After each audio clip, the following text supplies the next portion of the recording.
Bismillahirrahmanirrahim. Assalamualaikum warahmatullahi wabarakatuh. Alhamdulillahi wa kafa, wassalatu wassalamu ala nabiyil mustafa, amma ba'du. Hadirin kaum muslimin rahimakumullah dimanapun berada. Di kesempatan yang lalu saya telah menyampaikan pintu masuk setan ke dalam jiwa kita untuk merusak jiwa kita sehingga kemudian kita bisa melakukan perbuatan-perbuatan buruk seperti apa yang setan inginkan. Di antara pintu yang pertama kemarin adalah al-ghadab, yaitu marah.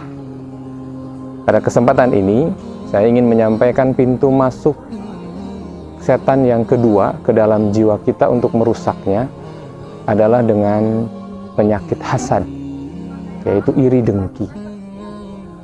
Apa yang dimaksud dengan hasad?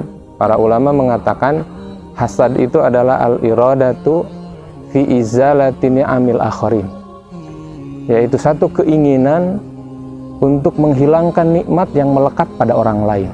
Jadi kita tidak mau atau tidak ridho nikmat ada di diri orang lain, bahkan kita menginginkan nikmat itu hilang dari diri orang lain. Inilah yang disebut dengan hasad.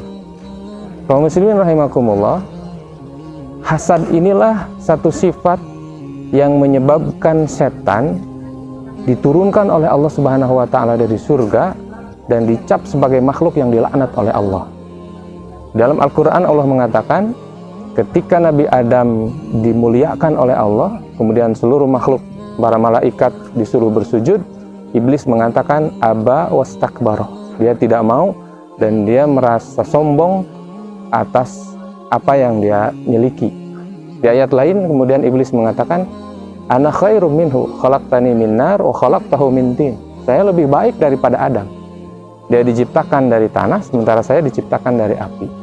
Dari situlah kemudian muncul hasad.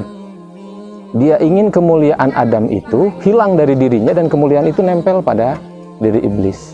Inilah sifat yang kemudian dicobakan untuk disisipkan kepada jiwa manusia agar manusia memiliki sifat seperti iblis, yaitu hasad itu.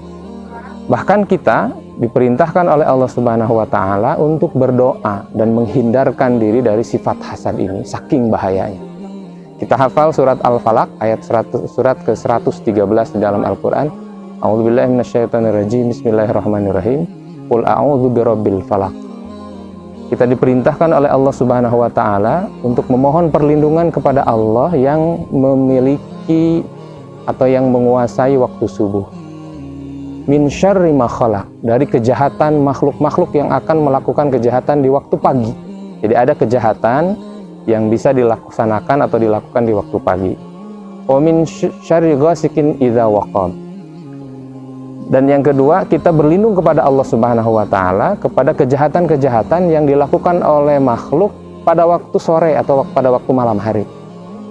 Wa min syarrin naffatsati fil 'uqad, dan kita pun berlindung kepada Allah Subhanahu wa taala dari penyihir-penyihir yang meniupkan mantra-mantranya ke buhul-buhul. Dan yang terakhir yang paling unik dalam ayat ini adalah wa min syarri hasidin idza hasad. Dan kita berlindung kepada Allah Subhanahu wa taala dari orang yang hasud, yang iri dengki ketika iri dengki itu menjangkiti dirinya. Kaum muslimin rahimakumullah, kenapa hasad itu disetarakan dengan kejahatan-kejahatan yang tadi, kejahatan di waktu siang atau di waktu pagi, kejahatan di waktu malam, kejahatan tukang-tukang sihir. Ternyata hasad ini memiliki satu bahaya yang luar biasa. Kalau tadi ada kejahatan di waktu pagi dan kejahatan di waktu malam, hasad itu bisa dilakukan di siang hari dan bisa dilakukan di malam hari. Ada orang yang baru bangun tidur saja, kemudian ingat kepada orang yang dia iri kepadanya, langsung dia ngomong bahwa bla bla bla ini dan itu terkait dengan hasad dirinya. Demikian pula malam hari. Bahkan kalau penyakit hasadnya sudah parah, dia bela-bela datang ke tukang sihir supaya menghilangkan nikmat yang dimiliki orang lain. Ini bahayanya penyakit hasad. Bahkan semua kejahatan itu bisa dimiliki oleh orang-orang yang memiliki hasad. Maka kemudian kita berlindung kepada Allah dari godaan penyakit hasad ini. Bahkan bukan hanya kita yang hasad, kita pun berlindung kepada Allah dari orang lain yang melakukan hasad kepada kita. Karena dampak dari hasad Ini luar biasa. Rasulullah SAW mengatakan bahwa penyakit hasad akan membuat manusia menjadi buta dan tuli. Apa yang dimaksud dengan kalimat itu? Rasul mengatakan orang hasad, dia akan buta. Dia tidak bisa melihat kebaikan orang lain. Dia tidak bisa melihat kenikmatan yang dimiliki orang lain. Hidupnya akan susah. Dan dia menjadi orang yang tuli. Dia tidak mau mendengarkan nasihat dari orang lain. Dia inginnya menasehati orang lain.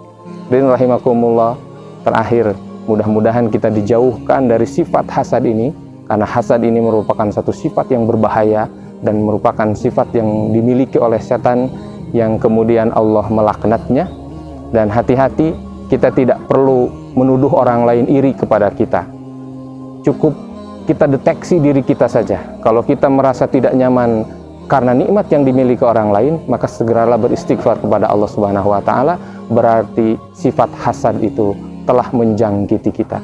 Mudah-mudahan kita berdoa kepada Allah Subhanahu wa taala, bacalah surat Al-Falaq, termasuk surat Al-Ikhlas dan surat An-Nas di waktu pagi dan petang, dan juga ketika kita akan melaksanakan tidur, agar kita terhindar dari sifat hasad ini, karena dia adalah pintu masuk yang kedua setan ke dalam jiwa kita. Itu saja yang dapat kita sampaikan. Mudah-mudahan ada manfaatnya. Assalamualaikum warahmatullahi wabarakatuh.